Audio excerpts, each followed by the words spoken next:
नमस्कार मित्रों, सत्य की विजय में आपका स्वागत है। मैं हूं विजय त्रिवेदी।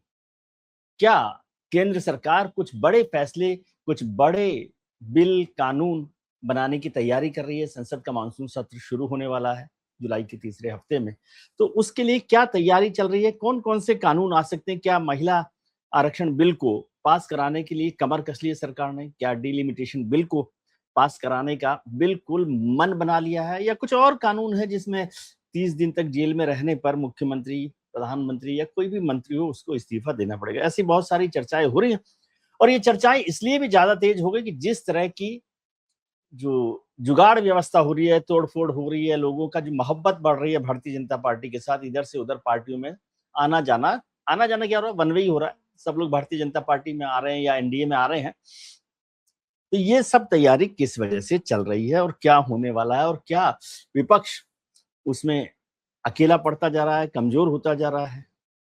ऐसी बहुत सारी बातें हैं। हिंदुस्तान की राजनीति, खासतौर से संसदीय राजनीति पर चर्चा करने के लिए हमने सोचा कि जो हमारे मित्र हैं सतीश के सिंह साहब, उनसे बात की जाए। वो हिंदुस्तान की राजनीति को, संसदीय राजनीति को बहुत बारीकी से, गंभीरता से और बहुत अच्छे से समझते हैं। लंबे समय से वो इसको देखते रहे हैं। ज़्यादातर वैसे आने-जाने वाले जितने लोग हैं वो सतीश जी के मित्र हैं।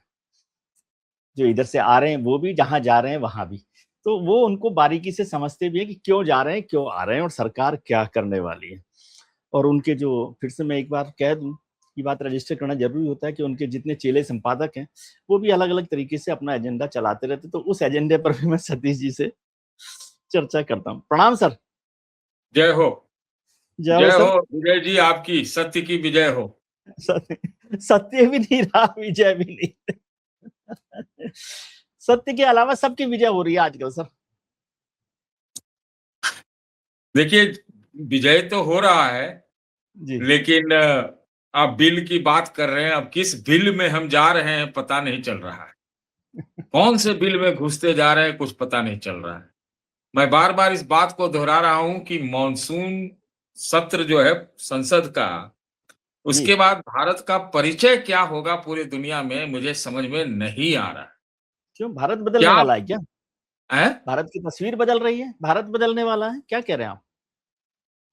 भारत का परिचय बदल सकता है। मैं और कुछ नहीं बोलूँगा। तस्वीर तो क्या बदलेगी, तस्वीर-वस्वीर तो कुछ नहीं बदल रही है। ये तो सरकार का डाटा कहता है कुछ और है कर्जा, आरबीआई का डाटा कुछ कहता है और कर्जा। कौन-सी तस्वीर सही है यही नहीं पता चल रहा है, तो हम कैसे बोले कि कौन-सी तस्वीर? लेकिन जो कुछ भी हो रहा है वो दुर्भाग्यपूर्ण है। ये कुछ दिनों में आपके पास नंबर है, अब कौन-सी पार्टी बचेगी, नहीं बचेगी, पार्टियां बचेंगी, नहीं बचेंगी, ये लोकतंत्र बचेगा, नहीं बचेगा, संविधान का ये जो मौजूदा स्वरूप है वही रहेगा, नहीं रहेगा, नहीं भी रह सकता है। तो सर आप ऐसी बहुत गंभीर स्थितियां बात कह रहे हैं, गंभीर बात कह रहे हैं, डरा भी रहे बिल्कुल हैं, गंभीर भौंका बात भी कह रहे रहे हैं। हैं। बिल्कुल गंभीर संविधान बात का कह रहा नक्शा, हूँ कि भारत की तस्वीर, ये सब बदलने वाली बातें, बहुत गंभीर बात देखिए, कुछ भी हो सकता है क्योंकि भाई ये तो पहली बार इतिहास में हुआ ना संसदीय लोकतंत्र में आजादी के बाद से, कि चुनावों के बाद हाल के दिनों में बंगाल में जो कुछ हुआ कि 828 वोट पाने वाली पार्टी जो है तीसरे या चौथे नंबर की लोकसभा के नंबर में पार्टी बन गई, है कि नहीं? है। फिर बिल्कुल। आप देखिए उससे पहले वो आप पार्टी टूट गई। फिर ये उद्धव ठाकरे के यहाँ आप फिर से पार्टी का उद्धव। भी आप पार्टी का भी इंटरेस्टिंग है कि जिस पार्टी के 2 विधायक हों, उसके पास 6 सांसद उस राज्य से राज्यसभा में चले जाएँ। तो अच्छी बात है ना, अब वो कहने के लिए नहीं रहेगा सब भाजपा में आ गए। अब आप ये बात नहीं कह सकते, है ना?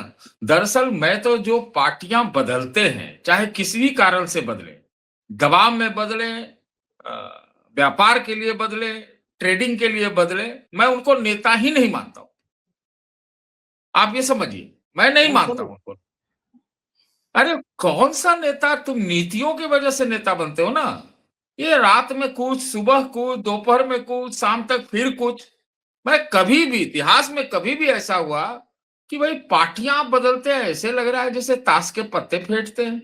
चाहे आपके ऊपर कोई भी दबाव, लेकिन आपका क्या प्रतिबद्धता है, क्या जनता में आपका स्टैंडिंग है, किस आधार पर आप चुन के आते हो? भारतीय जनता पार्टी इतना गाना चाल चरित्र चेहरा का हम लोग को बेवकूफ बनाती रही इतने साल तक, हम भी प्रभावित थे, आपको सच बता रहा हूं।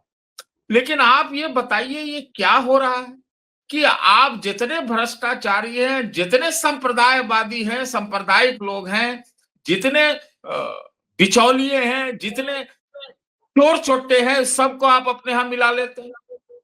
आपका क्या परिचय रहेगा, आपकी क्या तस्वीर है नया, ये तो जरा बताइए। अगर आप ये कहते हैं कि भाई हमको यहां बदलाव करना है, बदलाव करने का क्या यही तरीका है? एक बदलाव खाली कर देते ना, एक ही बदलाव कर देते कि जो पार्टी छोड़े उसको फिर से चुनाव, फिर से चुन के फिर से वो चुनाव लड़के वापस आए, तब ये चुनाव सुधार होता।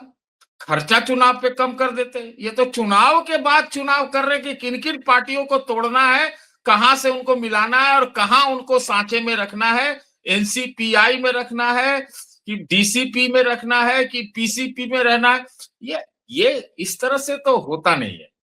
ये जो एकदम साफ साफ एक गंभीर संकट की ओर इशारा कर रहा है, गंभीर चीजें हो रही और ये देश की उन्नति के लिए, विकसित भारत के लिए हो रहा है। मुझे नहीं लगता इससे कुछ भी हासिल होगा। आप कानून बना ले, डंके के चोट पर बना ले, नंबर के आधार पर बना ले, पार्टियां तोड़ के बना ले, पार्टियां टूट भी जाए, भूकंप अपने आप नहीं आ रहा है ना। आपका इच्छा शक्ति या आपका हृदय परिवर्तन अपने आप नहीं हो रहा है।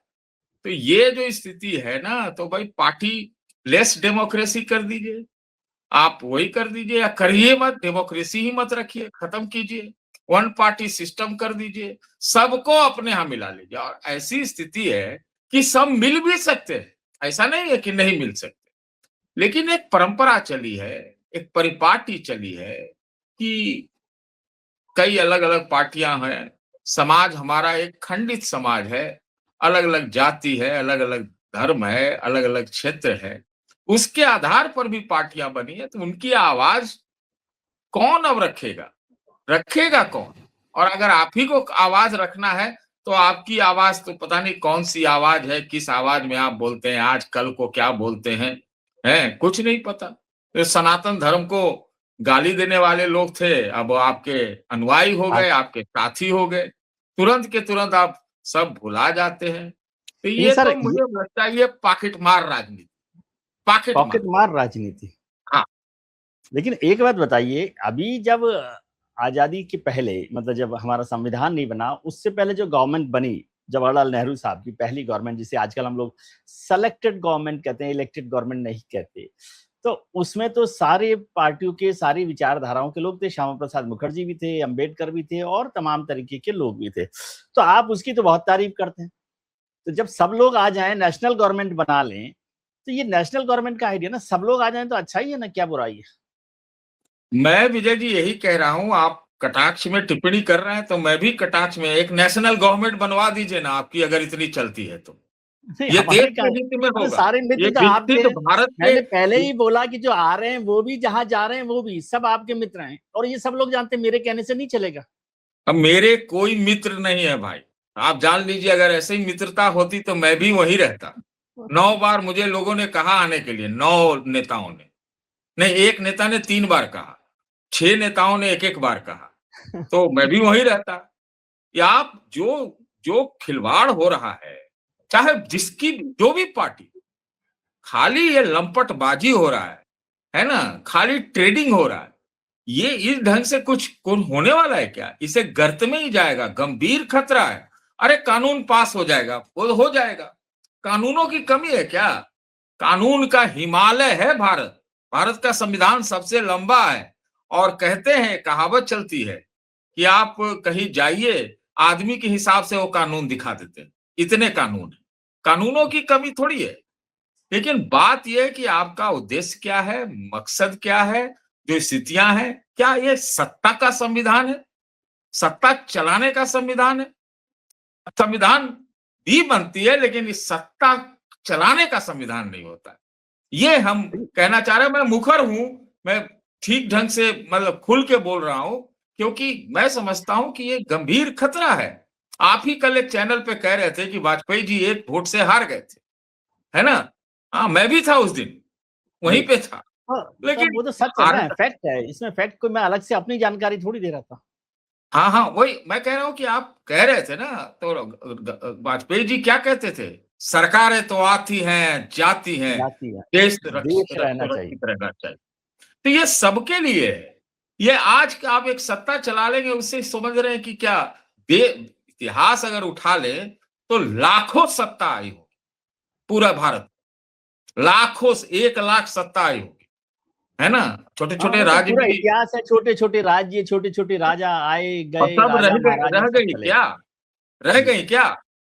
रह गई क्या? लेकिन जो हो रहा है वो वही है कि हम डेमोक्रेसी कहलाएं, प्रजातंत्र कहलाएं, संसदीय लोकतंत्र कहलाएं, राष्ट्रपति प्रणाली में जाएं, कौन से व्यवस्था में जाएंगे ये हमें नहीं पता है, कुछ भी नहीं पता है, अभी आप कुछ नहीं कह सकते। अरे विकसित भारत तो हो जाएगा, मान लेते हैं, लेकिन होना इतना आसान नहीं है, कम से कम 70-80 साल लगेंगे, अगर वो भी पूरी दुरुस्त तरीके से चले तो।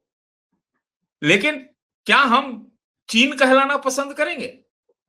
राजनैतिक रूप से, आर्थिक रूप से हो जाए तो आज मैं मोदी जी के लिए नारे लगाना शुरू कर दूं। आज के आज,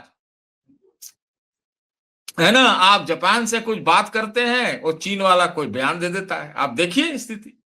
जी। तो वो ठीक है, जापान से करना मैं उसका स्वागत करता हूं, है ना? लेकिन जोर-जोर से पहलवानी करने से नहीं होता है। आजकल चुपचाप अंदर खाने पहलवानी चलती है। तो ये एक स्थिति बन रही है। अब चुनाव का तो कोई मतलब नहीं रहा।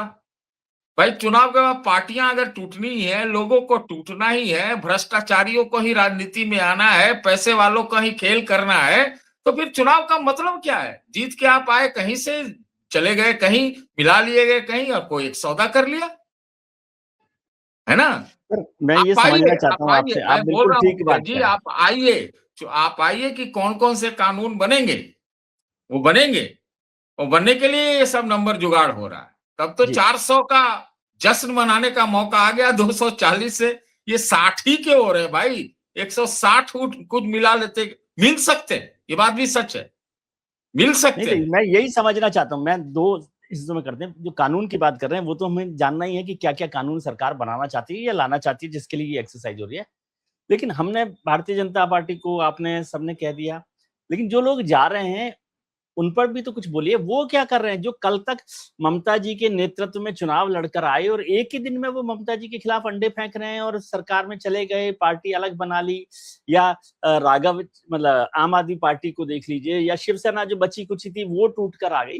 तो किस किस को कहेंगे आप? बीजेपी को क्यों कहेंगे? उनके जब घर में आने वाला कोई हो तो कौन मना करेगा? कोई घर में आने वाला है कि आप घर का दरवाजा तोड़ के सबको ला रहे हैं? ये बताइए पहले, है ना? ये घर वालों को ही दिक्कत हो जाएगी कि भाई इतने आएंगे, तो कैसे देख रहे हैं ना आजकल, कैसे-कैसे प्रवक्ता लंपट टाइप के हो रहे हैं। वो कहाँ से आ रहे हैं, क्या कर रहे हैं, कहाँ नंबर बना रहे हैं, कहाँ वो जितना खराब बोलेंगे उतना हो सकता है उनका नाम हो। तो बात ये निश्चित रूप से है कि आप कानून बनाइए, 1/3 से 2/3 पे गया था कानून। तो एक कानून बनाइए, चाहे हो सकता है अब कानून बनाए सबको मिलाने के बाद, है कि नहीं? कोई बात हाँ, नहीं, उससे कोई खत्म थोड़ी हो जाएगा देश, आज तो खत्म नहीं होने वाला। आज भी बना लें कानून। जब 1/3 का कानून बना था उसके बाद भी देश चला, अब 2/3 का बन गया उसके बाद भी सब कुछ टूट-फूट हो रही है। मुझे लगता है आप इसको थोड़ा-सा करेक्ट कीजिए। ये हमारी जो पॉलिटिकल विल या पॉलिटिकल ऑनेस्टी है उसका सवाल है। कानून में आप कुछ कर दीजिए। आपने कहा कि चुनाव करवा लीजिए। मध्य प्रदेश में क्या हुआ था? ज्योतिरादित्य सिंधिया गए थे कांग्रेस के साथ लोगों को लेकर, उन्होंने चुनाव करवा लिया, आपने तो वोट देके फिर से उनको जिता दिया। तो ये पॉलिटिकल ऑनेस्टी का मामला है या ये केवल कानून से मुझे नहीं लग रहा कि दल-बदल रुक सकती। देखिए अगर पॉलिटिकल ऑनेस्टी रहती है तो कानून भी बहुत बढ़िया ढंग से जो है इम्प्लीमेंट हो जाता है। और आप कितना भी कानून रखें, अगर ऑनेस्टी नहीं है तो कोई एक रास्ता इधर-उधर का निकाल दिया कोई ना जाएगा। रास्ता निकल ही आएगा ना। हाँ, कोई वो रास्ता निकाल दिया जाता है। आप पूछ रहे थे, वो बात रह गई कि बाकी पार्टियों के लोग जो टूट-टूट के आ रहे हैं, उनका क्या है? जब डंडा का डर रहता है तो अंडा फेंकने पे आप मजबूर होते हैं। आप समझिए इस चीज़ को, है ना?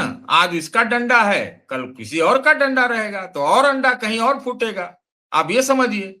तो ये जो हो रहा है ना, ये तो एकदम क्या बताया जाए ये क्या हो रहा है। और सारी पार्टियों में धर्मात्मा बैठे हुए हैं, वहां भी कई तरह के चोर चोट्टे हैं। बोलिए ना भाई, कस के बोलिए। क्या भ्रष्टाचार का अगर आप एक उसको ट्रांजैक्शनल बना देंगे तो आज तो भ्रष्टाचारी बहुत महफूज हो गया, बहुत सुरक्षित हो गया। सब तरह के भ्रष्ट काम करके और अंत में अपना पार्टी का इधर उधर बदल लो, है ना। दूसरा वाला भी सोचता है भाई मेरा मकसद तो पूरा हो रहा है, लाने दो इसको, फिर इसको दबाव में रखेंगे, है ना। और ये स्थिति बन रही है, ये ट्रेडिंग मतलब कमोडिटी हो गया। तो ये बहुत बहुत ही दुखद है। और ये सारी पार्टियों में आप नेता ही नहीं बन सकते अगर आप ईमानदार, है ना। ये भी आज नहीं बन गंभीर सकते। स्टेटमेंट आप दे रहे हैं। हाँ, नहीं बन लोग सकते आप, नहीं बन सकते, नहीं बन सकते, एकदम सच है। बिल्कुल ठीक बात है, ठीक है। अब मुझे ये समझाइए कि ये सब जो हो रहा है, कोई तैयारी होती है तो कोई तो कार्यक्रम होता है ना, कोई दिमाग में होगा ना, क्या हो क्या रहा है? देखिए ये, इसलिए हो रहा है ये। हाँ सुनिए ना, ये शायद आपके साथ एक मतलब एक मुजाकरात में ये बात हुई थी कि भैया ये वापस आएंगे फिर, जहां तक हमको याद पड़ रहा है आप ही के बातचीत में हुई थी वो, जहां तक हमको याद पड़ रहा है कि वापस आएंगे। जब 62 वोट से ये महिला आरक्षण बिल, कम डिलिमिटेशन बिल पर हारे थे, बीजेपी हार मानती है क्या? वो हार नहीं मानती, वो हारना जानती नहीं है। तो वो किसी को ये प्रतीत ही नहीं होने देगी कि ये हार भी सकते। तो वो जब हारी थी तभी ये क्लियर था कि ये वापस आएंगे और लाएंगे वापस। तो एक तो पहला वही है कि महिला आरक्षण बिल कम डिलिमिटेशन, इनको डिलिमिटेशन करना है, संसद के सीटें बढ़ानी है लोकसभा की। तो ये सब के लिए एक पूरी तैयारी है, इसमें कोई कोई रॉकेट साइंस तो है नहीं, है ना। अरे तो संसद की सीटें बढ़ानी है तो कोई वो अपने घर थोड़ी ले जाएंगे। आप ऐसे कह रहे हैं कि जैसे कोई बीजेपी अपने घर ले जाएगी, संसद की सीटें बढ़ाएगी तो और लोगों को भी मौका मिल जाएगा, बना लीजिएगा, जीत जाइएगा। देखिए आप चुनाव का जब मैं कह रहा हूं कोई मतलब ही नहीं है ना। तो चुनाव का मतलब ही नहीं है तो फिर कैसे जीत जाएंगे? नंबर एक। नंबर दो, जीत भी गए तो क्या? जितने जीते थे 80 तृणमूल वाले, अब पता नहीं कौन मूल में संभाल गए। तो आप वो समझ लीजिए कि अब तो चुनाव के बाद का चुनाव है, आप ये समझिए ना। तो उसी हिसाब से दिखाने के लिए कुछ चाहिए ना भाई विजय जी। आपको हमको जी। कोई चर्चा करने की अगर इजाजत आगे रही, अगर रही, फिर से बोल रहा हूं, तो फिर देखिए ये सब बोलेंगे ना आप कि देखो जी केरला में तो जीत गया कांग्रेस पार्टी या कौन, क्या यूनाइटेड हाँ, फ्रंट, जो भी हाँ। नाम है। तो उस ढंग से एक जस्टिफिकेशन तो चाहिए ना। तो अच्छा आप देखिए, ऐसा नहीं है कि सब दूध के धुले थी पहले की पार्टी, जो सत्ताधारी लोग थे वो लोग भी अपना कंस्टिट्यूएंसी बनाते थे, वगैरह वगैरह तरह तरह के काम करते थे, ऐसा नहीं है कि नहीं करते थे, है ना। तो अब इनका मौका है तो अपने हिसाब से कंस्टिट्यूएंसी भी बनेगी। डेमोग्राफी कमीशन बना ही हुआ है, 80-20 का नारा चलता ही है, और ऊपर से महिला आरक्षण होगा तो इतना ढोल पीट दिया जाएगा, देखो हमने कर दिया कर दिया कर दिया कर दिया। लेकिन मैं एक सवाल बुनियादी करना चाह रहा हूं, अगर आप गंभीरता से बात हम लोग कर रहे हैं तो, कि 16 साल पुराने जनसंख्या पर, गिनती पर आप कुछ भी आज के दिन में करते हैं, इसका कोई मतलब नहीं। 16 साल बाद आप 27 में 28 में पता नहीं जनसंख्या गिने हुए कितना हो गया। तो आप गिन लेते ना, दुनिया भर के 70 काम हो रहे हैं एक साथ, हो जा रहे हैं जल्दी जल्दी में, लेकिन एक जनसंख्या नहीं हम गिन सकते। इस देश को अगर विकसित भारत बनाना है तो सबसे पहला काम क्या करना पड़ेगा? जनसंख्या का पूरा गिनती तरीके से डिटेल में करनी पड़ेगी कि कौन क्या करता है, कौन का क्या है, मतलब पूरा एकदम पर अंदर घुस के आप भी दोनों तरफ रहते हैं, आप सरकार को फंसाते हैं। अभी वो यदि कहते कि हम जनसंख्या जनगणना करने के बाद करेंगे तो सतीश जी कहते देख लीजिए ये तो कोई ऐसी बातें करते, इनको महिला आरक्षण बिल लाना थोड़ा ही है, लाना होता तो अभी ले आते। नहीं, मैं उनमें से नहीं हूं, मैं उनमें से नहीं हूं। महिला आरक्षण कई बार कई एक एक स्तर तक पास हुए, है ना। शुरू से ही मांग रही थी, आपको याद होगा देवेगौड़ा जी के समय, कि भाई इसके अंदर reservation with in OBC. Reservation करो। ये जी। इस आधार पर लोगों ने उसको उखाड़ दिया, फेंक दिया, गड़बड़ किया, जो भी किया, लेकिन अगर देश में जातियों की राजनीति होती है, मंडल कमीशन का ये चला है, आप भी जाति के जनगणना पर सहमत हुए हैं, सहमत तो है। उसको बिना गिने आप तो जनसंख्या नहीं गिने हैं, तो उसके बाद कर दे रहे हैं, तो भाई अभी तो जाति की गणना भी नहीं हुई है। तो भाई आप कहते क्या है, करते क्या है, इसका कोई जस्टिफिकेशन नहीं है। जाति की गणना के खिलाफ पहले पहले बयान दिए गए, लेकिन बाद में आपने माना। तो क्या माना आपने, क्या माना, कौन सी बात को आपकी मानी जाए, ये है मुख्य बात। ठीक है, और मैं तो इस राय का हूं, इसमें आप हमें कहे कि थोड़ा सा अलग हूं। देखो, मैं भी जानता हूं कि एक वन नेशन वन इलेक्शन से देश में एक सुचारू व्यवस्था पैदा होती है, मैं मानता हूं इस चीज को। शुरुआत में ऐसा एक संयोग था कि ऐसा हो भी रहा था, बिना कानून के हो रहा था। लेकिन जिस देश में इतनी विविधता हो, जितना मतलब फेडरेशन हो, कन्फेडरेशन जैसा हो, हर तरह की जाति हो, धर्म हो, फलां हो, ठिकाना हो, भाषा हो, वहां पर वन नेशन वन इलेक्शन जो है आदर्श तो हो सकता है, लेकिन इस देश में वन नेशन वन इलेक्शन होने से क्या होगा? आपकी रेवड़ियां बंद हो जाएंगी, आपको नेता और जो है मजबूत हो जाएगा 5 साल चुन करके, राजनीतिक गतिविधियां कम जाएगी, जो प्रेशर ग्रुप्स हैं उनकी बात नहीं होगी। तो मेरा ये कहना है कि भाई वन नेशन वन इलेक्शन से बढ़िया है नो इलेक्शन। एक इलेक्शन हो गया, 10-20 साल के लिए रख दो, पूरा विकसित हो जाएगा, क्या है। लेकिन क्या है कि आप इस देश में चुनाव होने से बार बार क्या होता है, खर्चा आप काटो ना भाई, चुनाव सुधार करो ना। बार बार जो जो पार्टी छोड़ता है या पार्टी छोड़वाया जाता है, उससे कहो फिर से चुनाव लड़के आए, लड़ाए, चुनाव सुधार करो। यहाँ तो एसआईआर और चुनाव आयोग पर कितने सवाल हो रहे हैं, सही या गलत मैं ये भी कह रहा हूं, लेकिन हो तो रहे हैं। तो बात यह है कि बार बार अगर चुनाव होता है तो मेरे हिसाब से हम जनतंत्र हैं, अब तक लोकतंत्र हैं।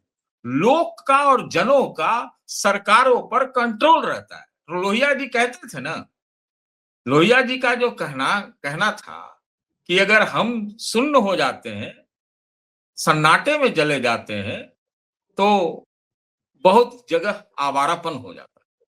आप समझिए इस चीज को। तो बात यह है कि आप यहां कुछ ज्यादा दे नहीं सकते, इतनी हालत खराब है, 85 करोड़ लोगों को आपको मुफ्त का अनाज देना पड़ता है, तो कम से कम उसको आवाज तो दे के रखो। तो इससे क्या है कि प्रेशर कुकर से गैस निकलते रहता है। मैं तो बार बार कहता हूं कि जो रिलीजियस सेरेमनीज होते हैं, त्योहार होते हैं, उसके जुलूस निकलते हैं, शोभा यात्रा निकलती है, उससे वो भी एक राष्ट्रीय सुरक्षा की गारंटी है। मैं अंदरूनी सुरक्षा की बात कर रहा हूं कि लोग उसी में मस्त रहते हैं, उसी में मस्त अपने आप रहते हैं। पट्टा बांध के अपने को आप समझते हैं कि उनका कोई एक अस्तित्व है। हमको नहीं उससे वो कोई दिक्कत नहीं। प्रेशर वो होता है अभिव्यक्ति, ना, उससे प्रेशर निकलता है ना, व्यक्ति की स्टीम आउट होता है, आजादी और व्यक्ति की अभिव्यक्ति महत्वपूर्ण है। स्टीम आउट अरे होता है ना। चाइना में क्या नहीं है? चाइना में एक ही चीज नहीं, चाइना में लोगों की अभिव्यक्ति नहीं है, लोगों को आजादी नहीं है, वहां लोकतंत्र नहीं।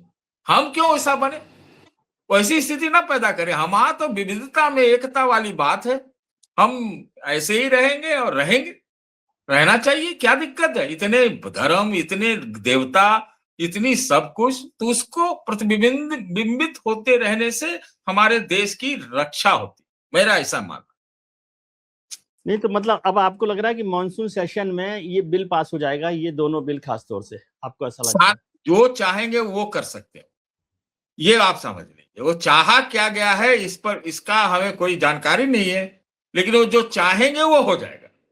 नहीं तो इतना एक और बिल की जो चर्चा हो रही है कि भाई 30 दिन तक यदि कोई मुख्यमंत्री, केंद्रीय मंत्री, प्रधानमंत्री जेल में रहेगा तो उसको अपने आप ही मतलब बर्खास्त हो जाएगा, इस्तीफा देना पड़ेगा, जो भी है। तो आप उस कानून को ठीक मान रहे हैं? बहुत सारे लोग उस पर भी चर्चा कर रहे हैं कि ये तो ठीक नहीं है कानून, इसका मिसयूज होगा। अब मिसयूज तो सबका होता है देश में।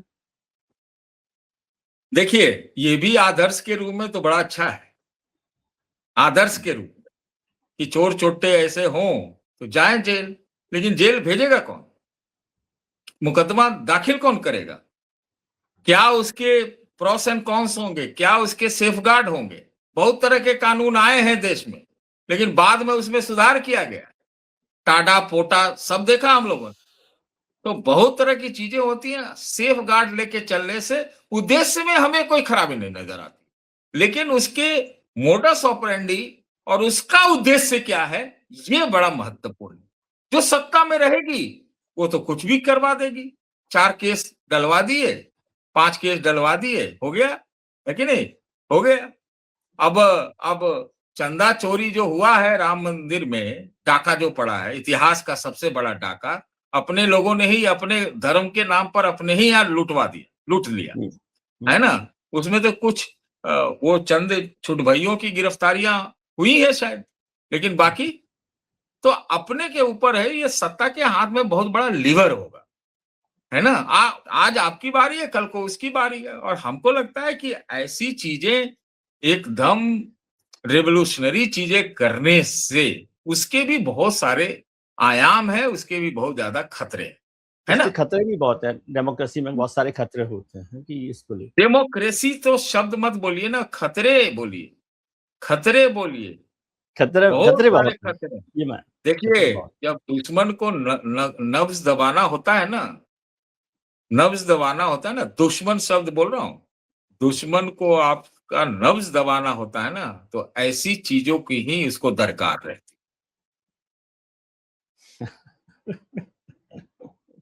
ये आपने ऐसी लाइन दी है कि अब इससे आगे बात करने का कोई मायने ही नहीं रह गया।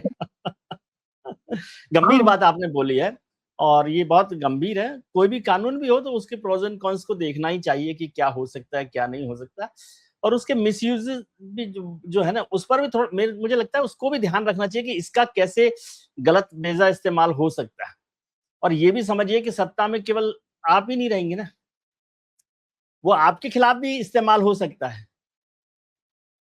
देखिए विजय जी, बहुत अतीत से जब से हम लोगों ने होश संभाला है, तब से ये बात सुनते हैं कि समय होत बलवान, बस समय, चलिए, ठीक है, समय समय। हो तो बलवान। चलिए सर, बहुत-बहुत शुक्रिया इतनी साफ़गोई से बात करने के लिए। लिए हम आपको परेशान करते हैं। ये साफ़गोई, ये तमाम तरीके की बात बिना किसी लाग लपेट के आप सिर्फ़ सतीश जी के साथ सुन सकते हैं। हम उम्मीद करते हैं कि आपके लिए आने वाला दिन आज से बेहतर हो। आप अपने मित्रों, परिजनों, रिश्तेदारों के साथ खुश रहिए, मस्त रहिए, व्यस्त रहिए, स्वस्थ रहिए। सतीश जी हमारे मित्र हैं, इसलिए हम व्यस्त भी रहते हैं और मस्त भी रहते हैं और स्वस्थ भी रहते हैं। प्रणाम सर। जय जय